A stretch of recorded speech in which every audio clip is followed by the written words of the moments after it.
Welcome everybody. Sorry for our technical difficulties, but we are now up on the air. My name is Brian Egolf. I am the Speaker of the House in the New Mexico Legislature, and we're here today to talk about the fundamental right and the fundamental duty of an informed citizenry, which is the right to vote.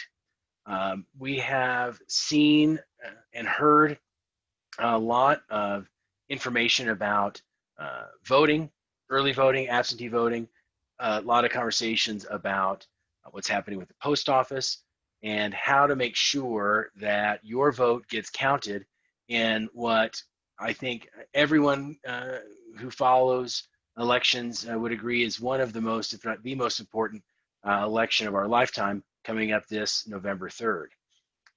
It's the first Tuesday in November is when we all vote, but New Mexico has expanded uh, early voting and early voting sites, as well as robust absentee voting program.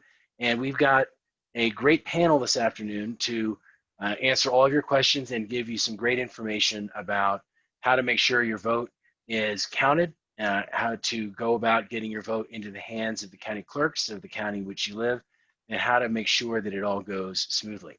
We have State Representative Willie Madrid from Chaparral, who will talk to us about early voting and some of the struggles that he's had in that part of the state, getting his constituents access to early voting locations. We'll hear from Alex Curtis. He is the communications director for Secretary of State Maggie Toulouse Oliver. We also will hear from Doña Ana County Clerk Amanda Lopez Askin, I should say Dr. Amanda Lopez Askin, and Bernalillo County Clerk Linda Stover. So you've got a great group. And with that, I'd like to turn it over to Representative Madrid, who is in his first term in the House. His district is mostly in and around Chaparral, New Mexico, which is in southern New Mexico, east of Las Cruces, right on the Texas border. And Willie has made focusing on voting and access to the ballot, people's ability to exercise the franchise, one of his most important issues that he's worked on up in the state house during his time in the legislature in Santa Fe. And so, Representative Madrid, please, the floor is yours. Please share with us some of your thoughts and comments about voting and early voting and what the situation is like for you down in the community of Chaparral.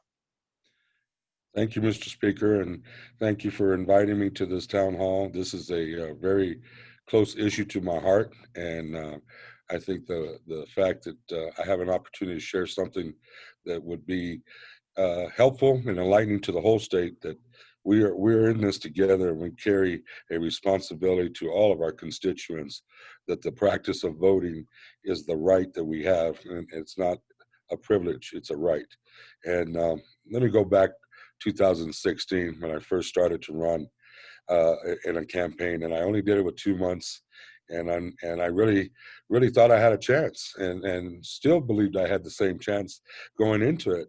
Um, that day in on my two county side that I have, Otero and Doña Ana, on the Otero side, I got there early enough to set up as any of us do, but proceeded to begin to see the county arrive late, and then already while they arrived late, only one booth was available, one bathroom was available, and the line had began already at 8 o'clock in the morning. I'd say we had roughly about 100 people waiting and only one booth. And it was a hot day. It ended up getting to about 95 degrees that day. And we ended up having a line by 10 o'clock. I'd say we'd have 350 people standing in line. And at that moment, I realized how different things are, even in my part of the country, that I felt a sadness come over me, because these are the people that work the hardest. They're the most down to earth people you could ever come across. And they just wanted to vote.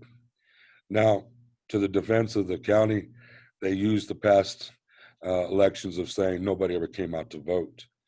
And it was a rough day for me just to know that they did have a reason to come out to vote, and it was me.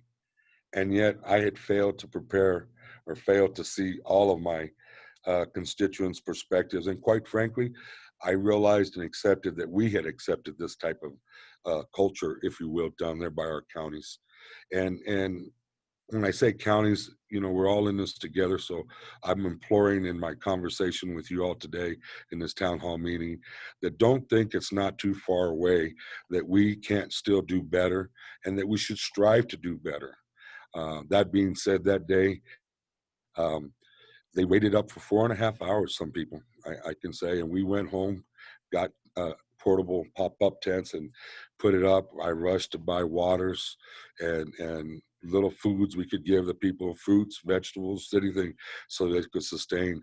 We went and got chairs to put outside of the fire station in the shade because the county didn't even think about this or care to do something in action.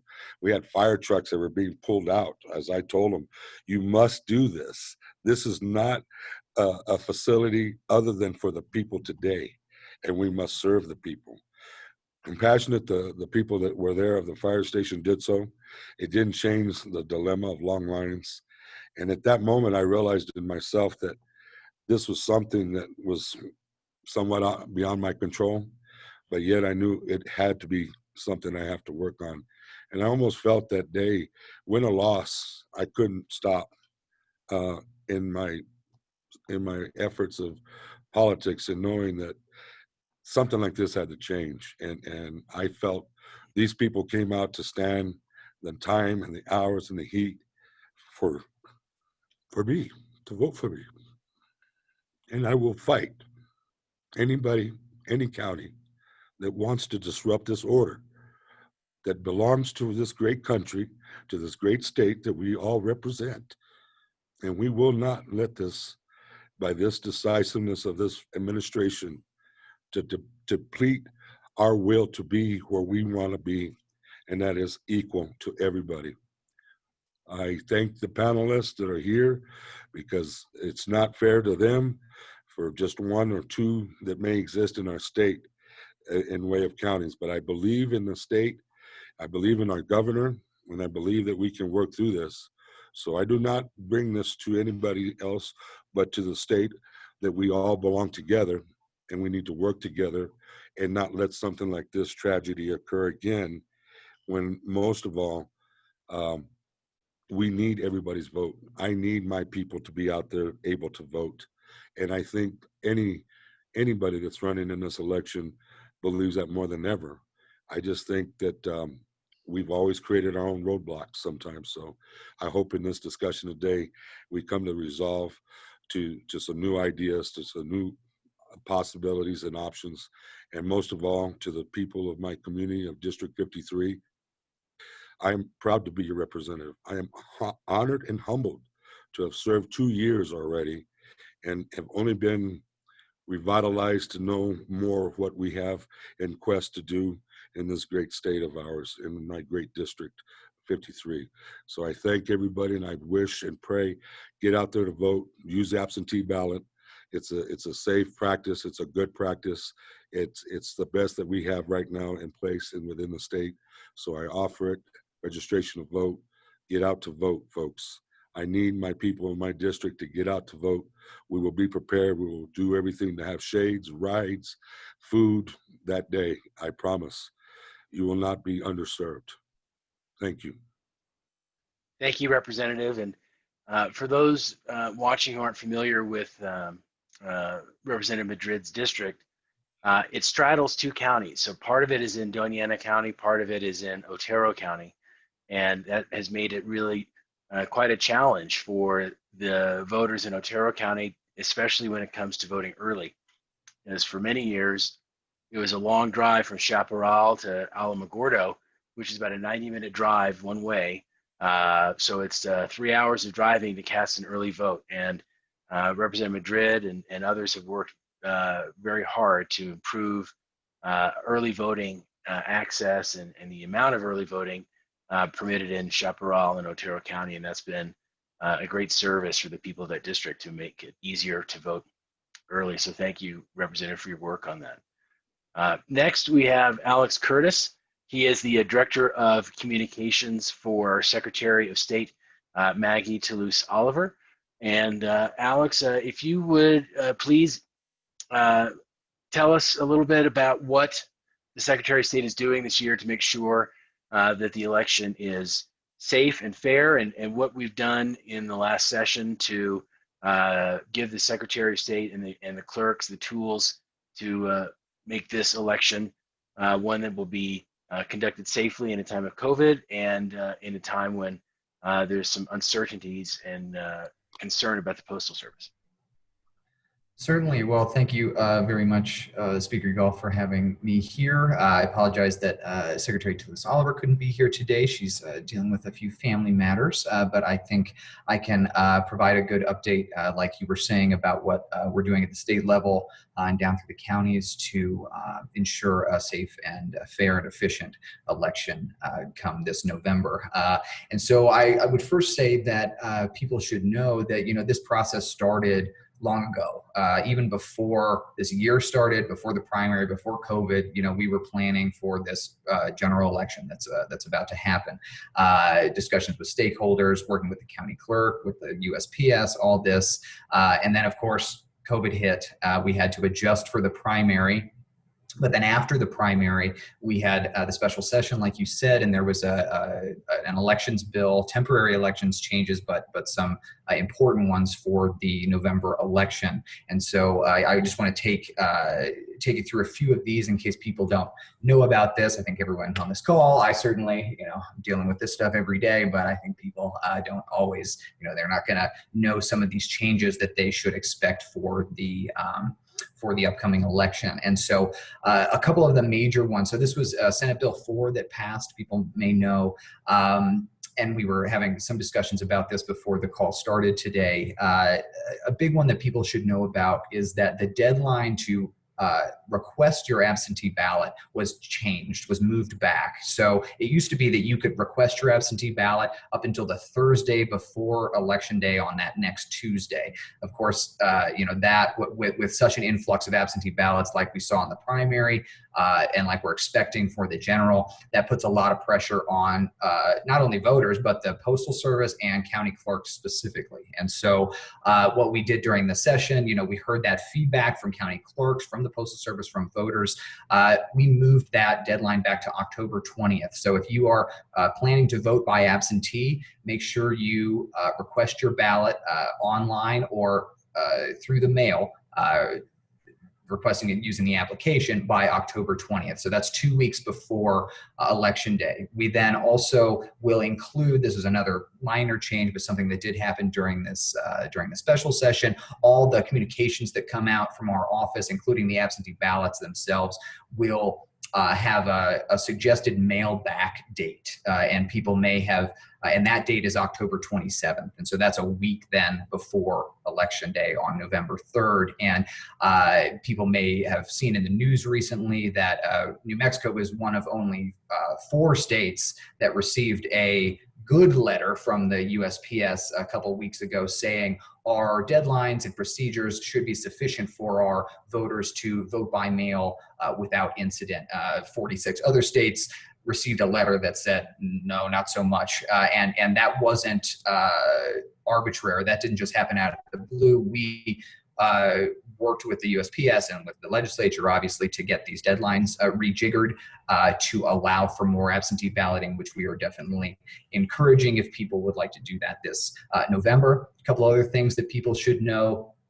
There'll be intelligent mail barcodes on all the mailed ballots. As you can see, there's a kind of a theme. A lot of what we did during the special session has to do with absentee balloting and mail balloting, because we assume, certainly from what we saw in the primary and just in what we're going to be encouraging people to do and what counties are encouraging people and campaigns, is that we're expecting a big influx of absentee ballots. Again, intelligent mail barcodes allow for voters to really track their ballot in a much more kind of granular way, where you can see when your application was received, when the county clerk did something with it, when it got back to you, when your ballot was received, all of that. So that was another change we had.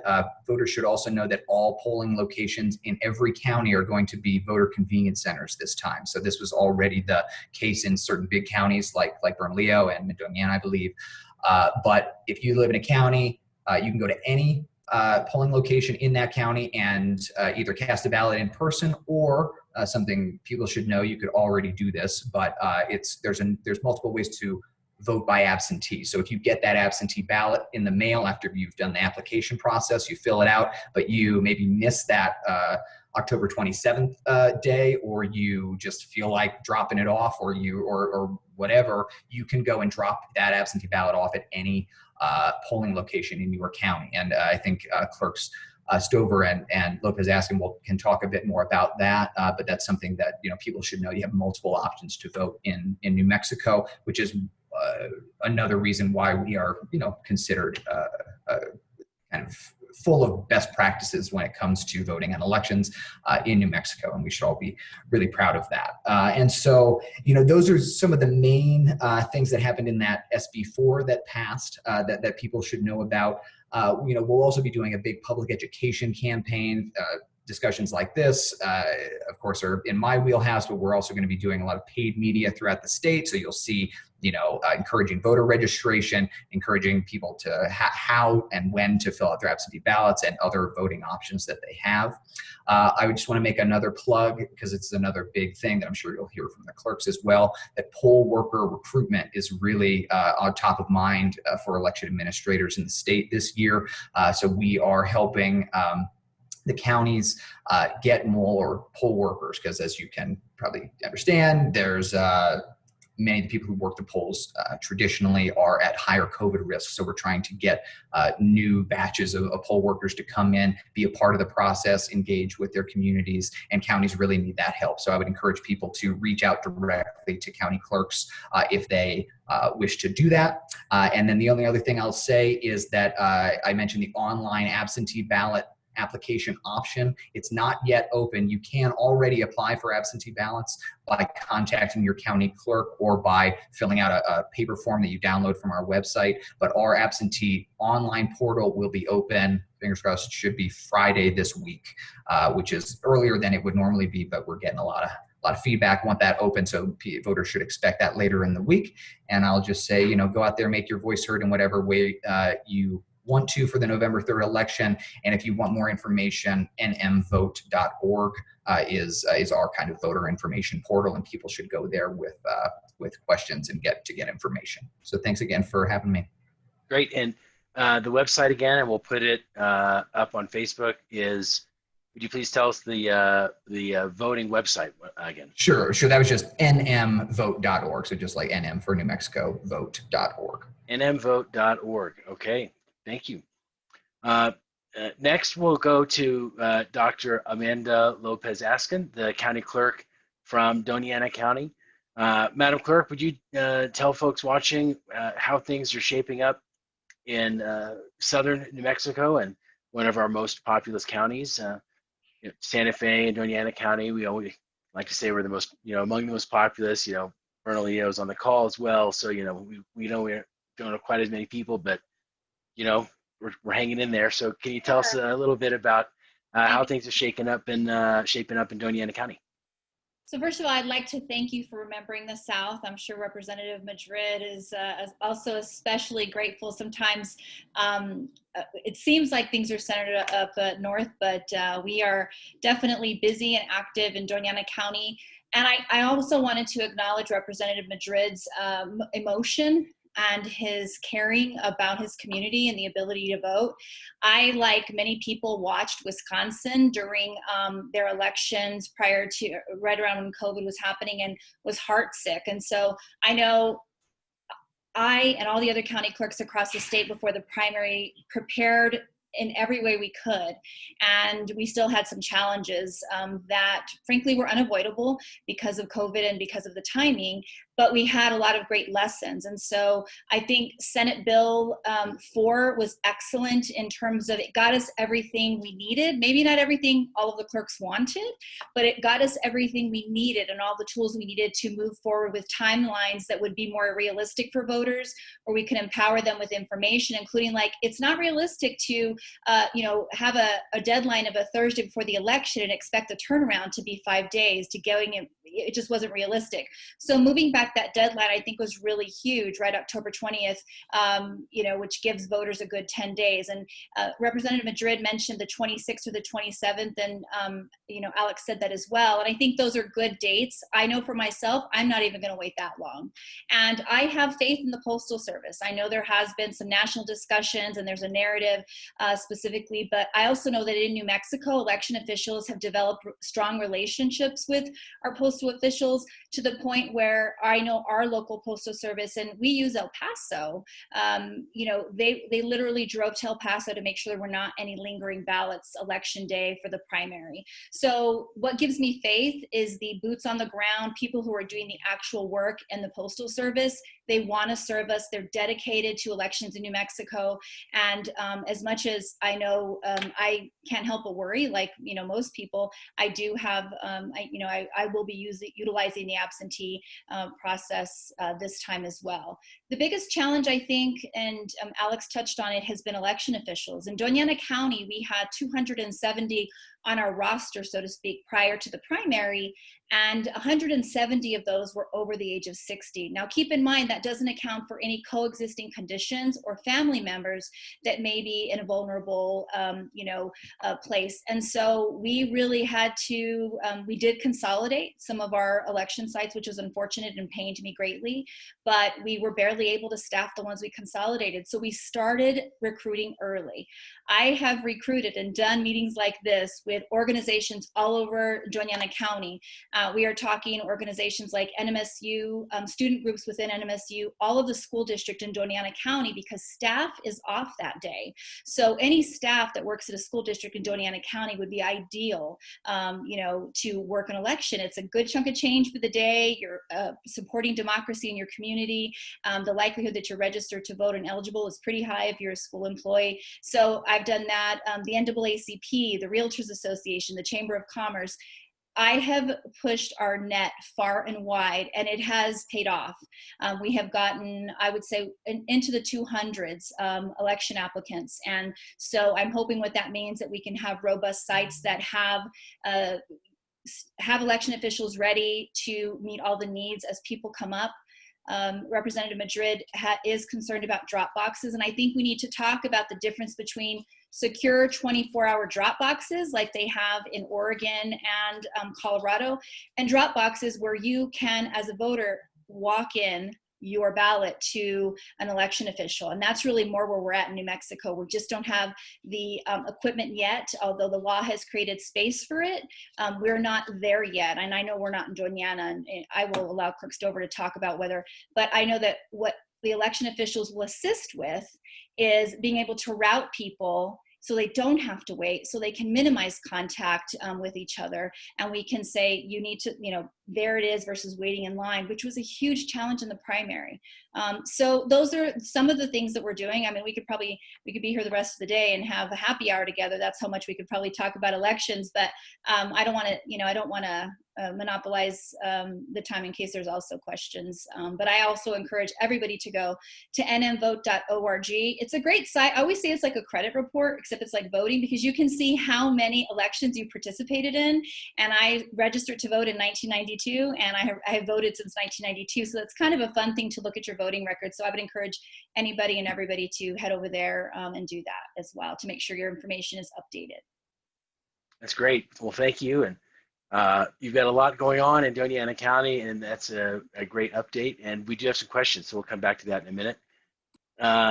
Next, we'll go to Linda Stover, the Bernalillo County Clerk, who is completing her first term, I believe, as County Clerk, and I think is unopposed for another term.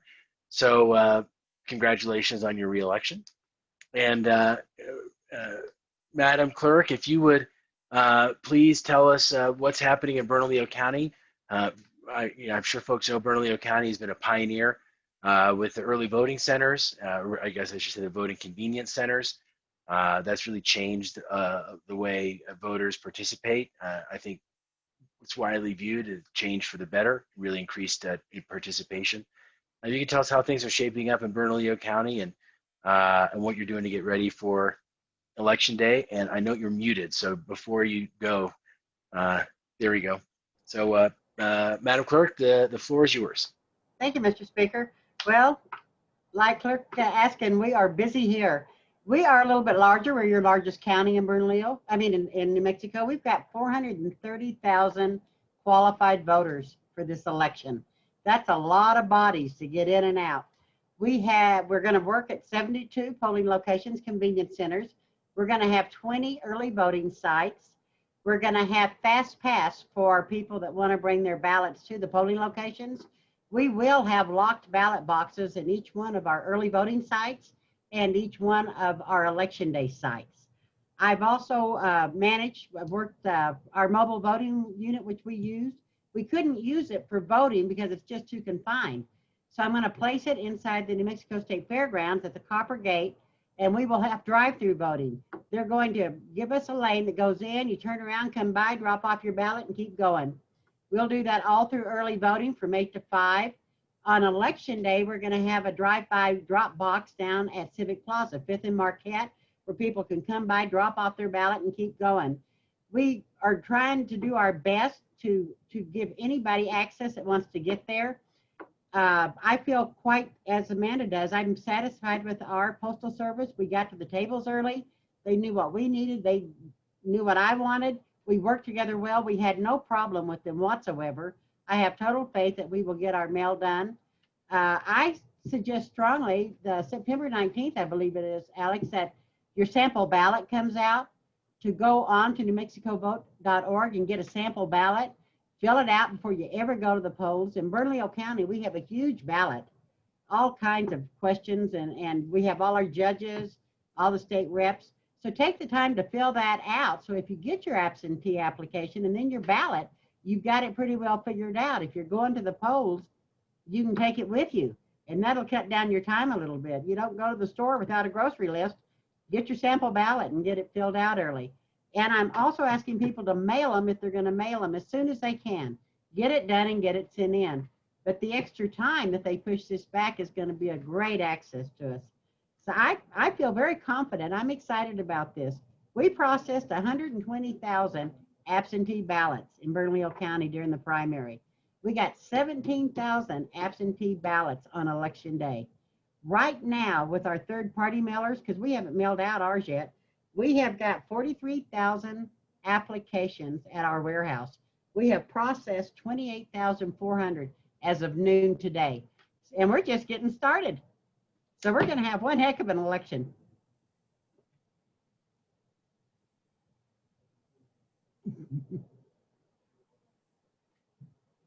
I can't hear you. There we go. There we go. Sounds like you're ready, and We are. it's encouraging to hear from you and Clerk Askin that the postal worries that we're seeing in other parts of the country are maybe not so worrisome here in New Mexico. So that's a good thing. So we got a couple there. Yes. So we have a few questions, and let me go to them. Charles Goodmacher is asking about drop-off boxes. I know Clerk Askin mentioned it, other than on Election Day, are there plans for drop-off boxes for absentee ballots in Bernalillo County? And maybe, Alex, you might know what's happening in other counties. Well, in Bernalillo County, we're going to have drop boxes at all of our polling locations.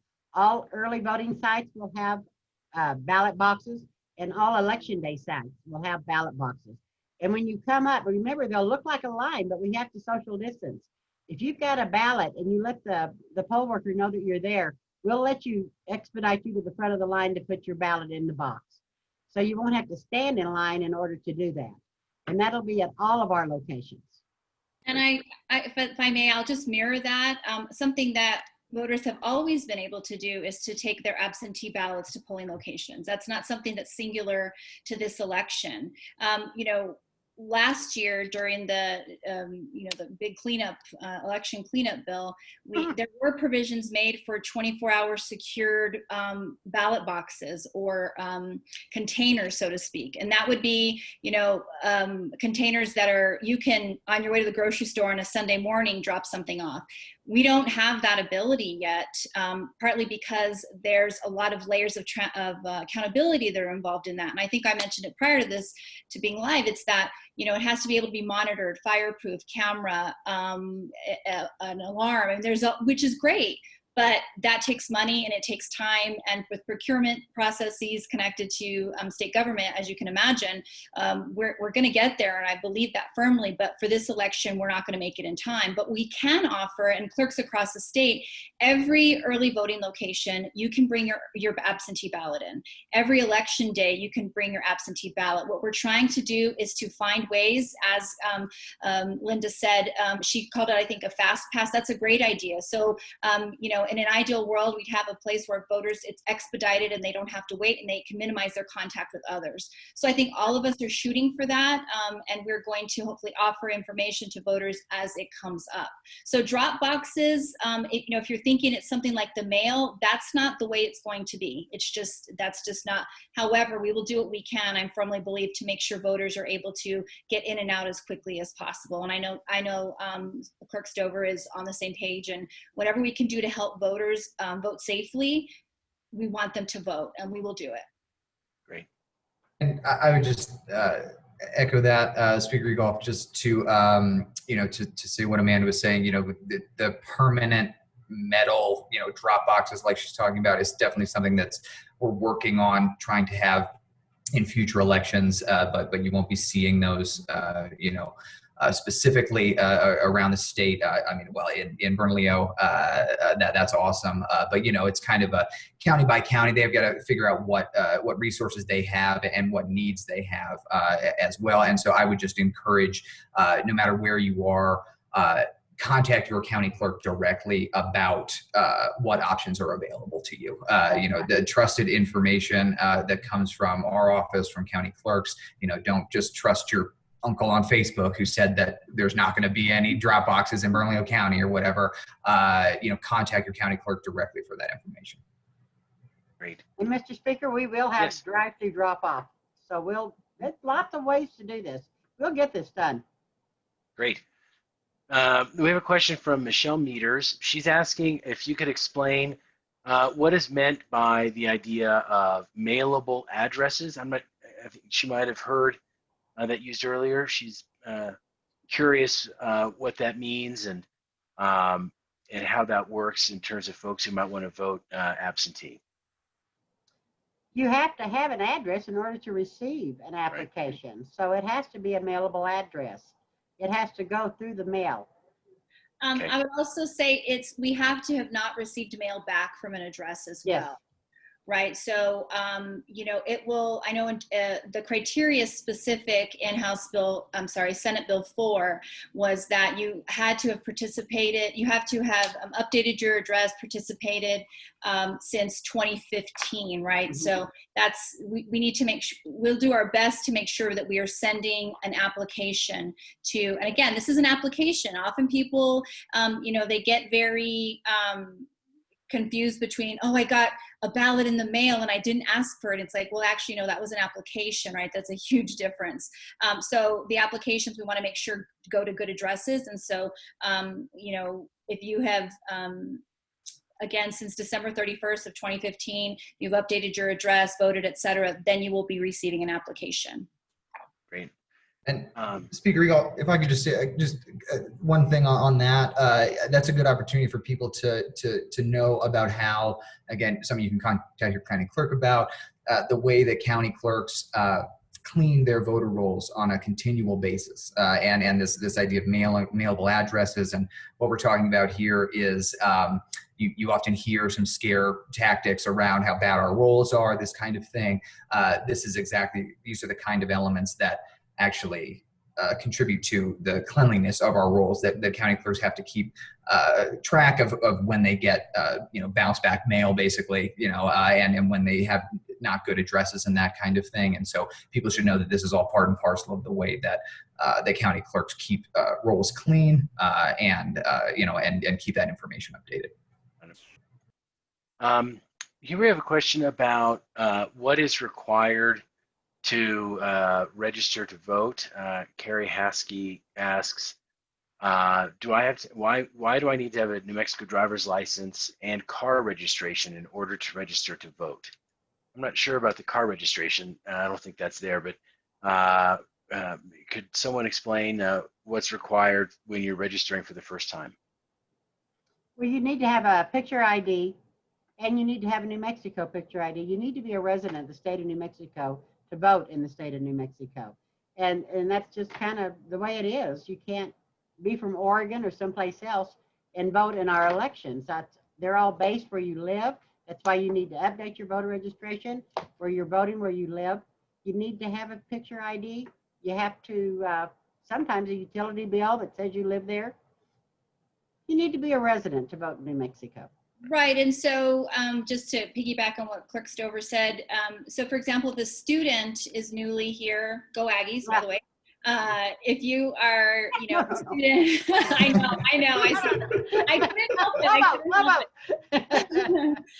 But if you're a student and you want to register, in fact, I'm excited about a project that we're going to do with some of in the athletic department.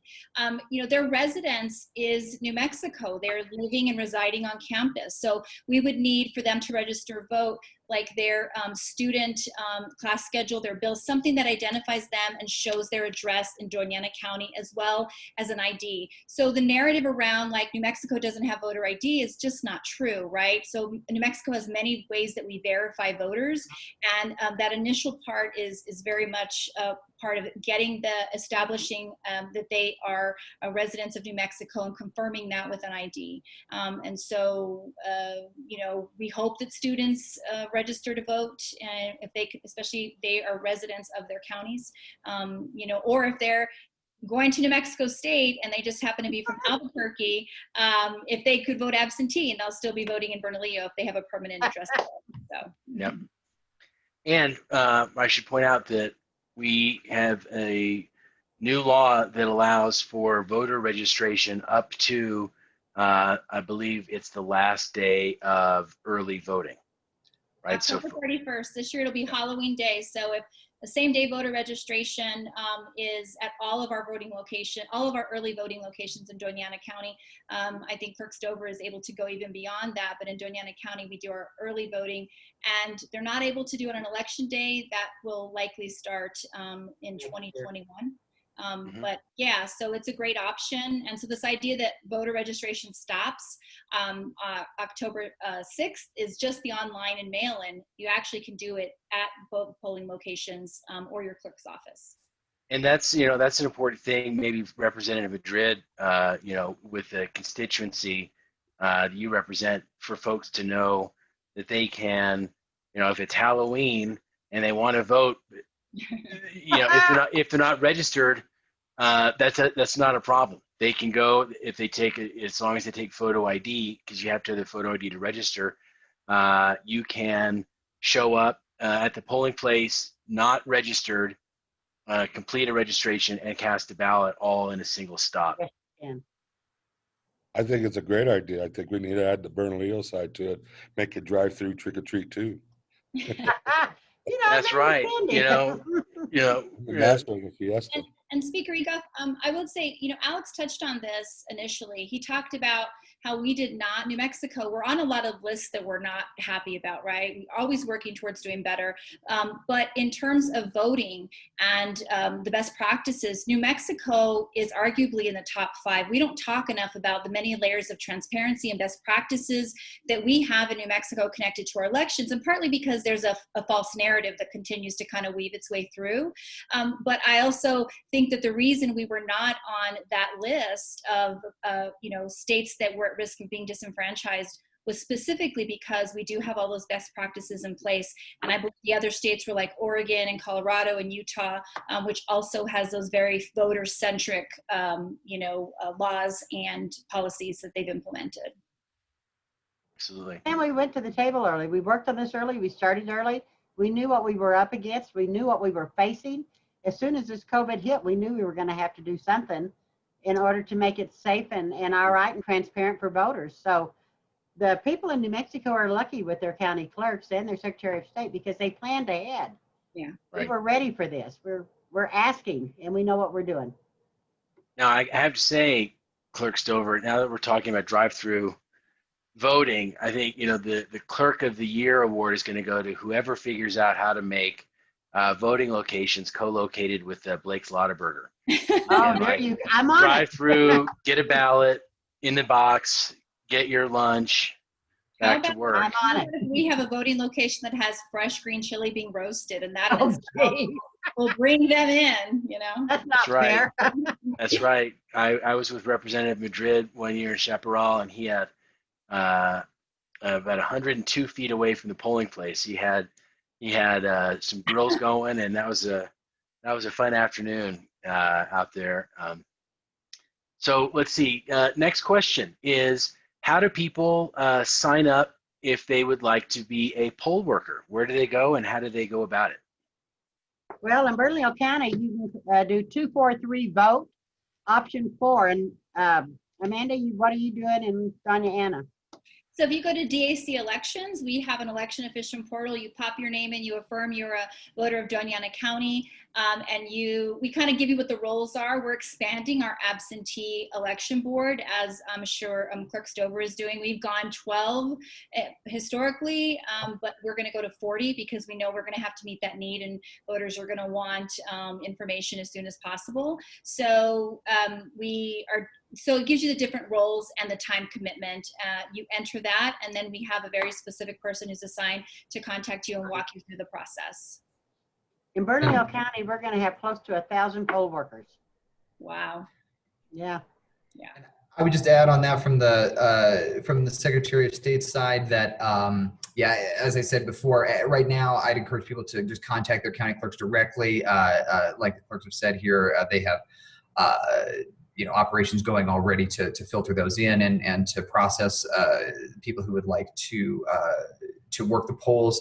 We will also have a general sign up form coming to our website in the next couple of days. We actually have a call with the clerks tomorrow to kind of, I want to hammer some of those details out, but just kind of a simple form where you just, I'm interested, is my name, is my county, and then we're just going to pass that information along to the counties themselves. So there will be that available on the Secretary of State's website in the next few days.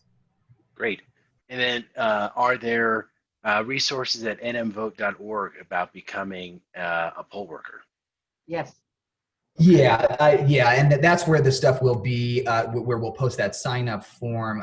Part of the, where I've been directing people now. We have just a full contact list of all the 33 county clerks, and so if you are wondering how you get in touch with your county clerk, you can go there, and it's a pretty direct link to county clerks. There's also there's a national the National Association of Secretaries of State. Hard to say, that Maggie Toulouse-Oliver is the president of. Incidentally, it has a canivote.org is another resource you can use to get connected to the county clerks that need poll workers. Okay, so we have time for one more question before we'll go to some concluding thoughts.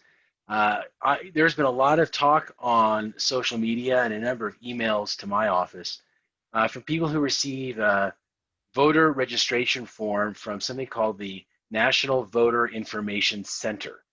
Do either the clerks or Alex know about this? Generally, the questions are: Is this a scam? Is this am I going to get registered if I fill this out?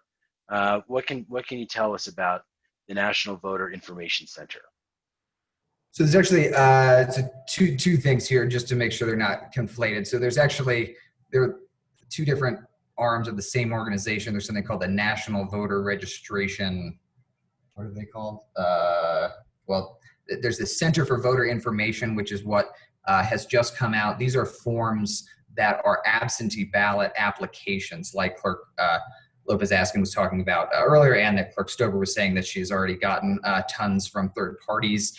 One of the third parties is this Center for Voter Information. People have seen this. It is a legitimate form in that it is the same form that you can download from our website or get from your county clerk to apply for an absentee ballot already. Other people, I somehow got one of these the other day from the Republican Party of New Mexico, also using the same form. Their messaging's all over the place because you've got Donald Trump saying, I'm going to vote absentee, but then it's like, don't use the mail, don't use the mail.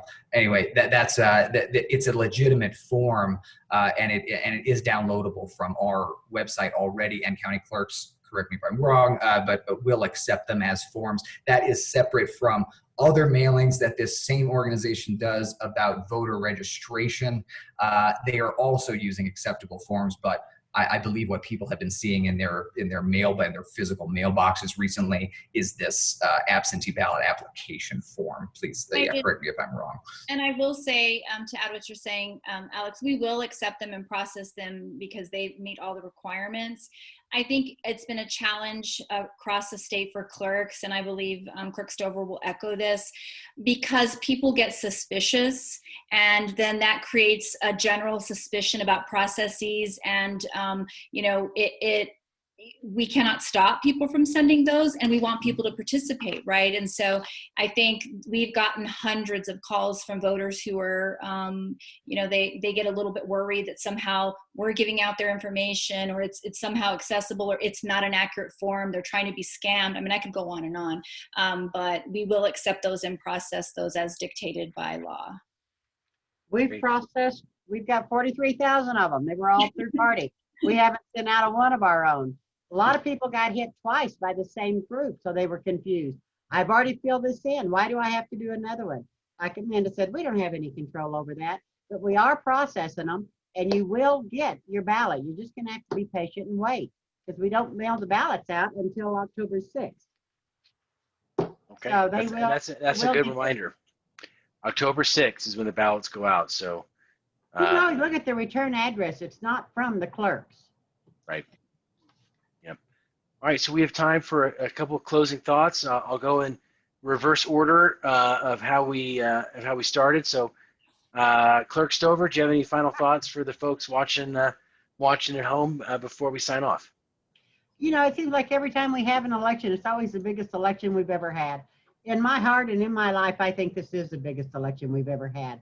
If people will take their time, read their instructions, look at how to fill out their ballot, remember that if they're taking it to drop it off at a ballot box, they need to make sure that it's in the envelope, that it's signed, that all the information is there so that it doesn't get rejected. If you'll be patient and let us work with you, you can work with us. We'll have a really good election. I expect it to be an extremely large turnout in Bernalillo County, and we're really looking forward to it. It's just be patient. We'll all work together. We'll get it done. That's the advice that I gave to members of the House during our semi-virtual special session. I said, show each other kindness and be patient with one another, and we'll get through it. And we were usually able to. We can do that. Advice. Yes, Mr. Speaker, we sure can. Clerk Askin, any final thoughts? No, again, I just wanted to thank you for the invitation to talk to all of you and everyone who is watching and listening. To echo what Linda said, I believe in New Mexico elections. I believe all of the checks and balances we have in place. I believe in the election officials that we have that are on the front lines administering the elections. I believe in my staff, and I know that our community will, will step up and support what we're doing. I would say make a plan early how you're going to vote. I would love to see people vote early throughout the month of October. So I'm kind of talking about October 6th is election day, and it's one long day that continues until November 3rd, because connected to COVID and the risks that people take, I guess my concern is election day, we're going to have 30 or 40,000 people at 40 locations across Doña Ana County. If we could spread that out across the month of October, that would be safer and better for everyone. So make a plan, whether that's early, whether that's absentee, or whether that's election day, and get your information from trusted sources. I have seen so many memes with misinformation, and I'm glad when people ask, because we want to offer you good information that then if you're part of groups that you can carry with you, that is absolutely correct and true, and you know, supports everyone's right to vote. So thanks again for the invitation, and happy voting. Thank you. Alex, any final thoughts? Just to echo everything that's been said, again, nmvote.org, lots of great information there. If you don't go there, go directly to your county clerk for information, and just keep some of those main deadlines in your head. If you're going to mail a ballot, do it before, October 27th is the last day you should do it. Do it before then. October 20th, the last day to request an absentee ballot. Of course, November 3rd. The election day itself, and and just that people should, while we are because of COVID encouraging absentee balloting, and county clerks are, there are multiple ways to cast a ballot in New Mexico. It's one of the reasons that Amanda was talking about earlier, what makes New Mexico great in terms of voting in elections. Vote in person. There will be in-person voting in all 33 counties. Vote absentee, vote in person early, vote in person absentee. There's a lot of ways. If you have questions, contact our office or contact your county clerk. Great. Representative Madrid, any final thoughts? I want to say thank you for inviting me into this town hall meeting. I think it was essential to giving my confidence in the system, to hearing places around me already. And it always validates when I hear what I believe our great state offers, and that's solutions. If we fall onto ourselves and lean on each other to find these solutions as a whole. So when I get things from the north, I take them to the south, and when I got good things in the south, I bring them to the north.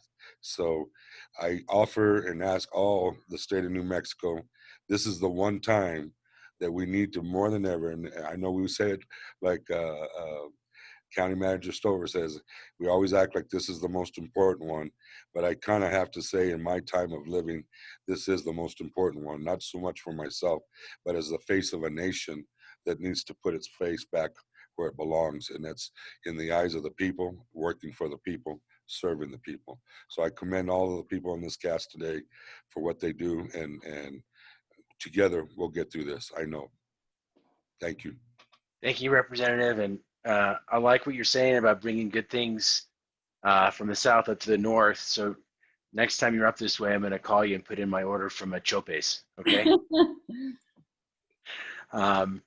This has been a great conversation, and I agree with Representative Madrid that folks watching certainly will have their confidence in this election increased, and it is very encouraging to see such skilled professionals like we have on this Zoom today, who are in charge of the elections. This is one area, as Clerk Askin said, where New Mexico is at the top of all the good lists. And we should be proud of our history of voting, and for our history of free and transparent and fair elections in New Mexico. It's a proud tradition, and I'm looking forward to record turnout this fall. And I think all of us in New Mexico are looking forward to a great election. As we go forward next week, we will be back with another one of our job creation listening tours. The location is TBD. We'll be putting it out, I think, tomorrow. So that will be next Wednesday at 3. In the meantime, New Mexico, you are doing a great job at reducing the spread of COVID-19. The mask wearing is working. We've seen our daily case numbers on a 7-day rolling average continue to decline substantially. The governor announced earlier today that a number of the restrictions will be eased beginning on Saturday, including bringing back in-restaurant dining and other things. So the mask wearing is working, so please keep it up. It is critically important that we not grow complacent, that we not let down our guard, and that we continue to show our respect and concern and care for one another by wearing a face covering when we are out in public. It is the simplest thing we can do to slow and stop the spread of COVID-19. It works, and I don't know about Doña Ana, but out in Bernalillo and Santa Fe counties, I am seeing the vast majority, 95% of people wearing masks, and it is very encouraging that people are taking that simple step that gets us, every time you put your mask on, you're helping us get closer to more of our economy reopening.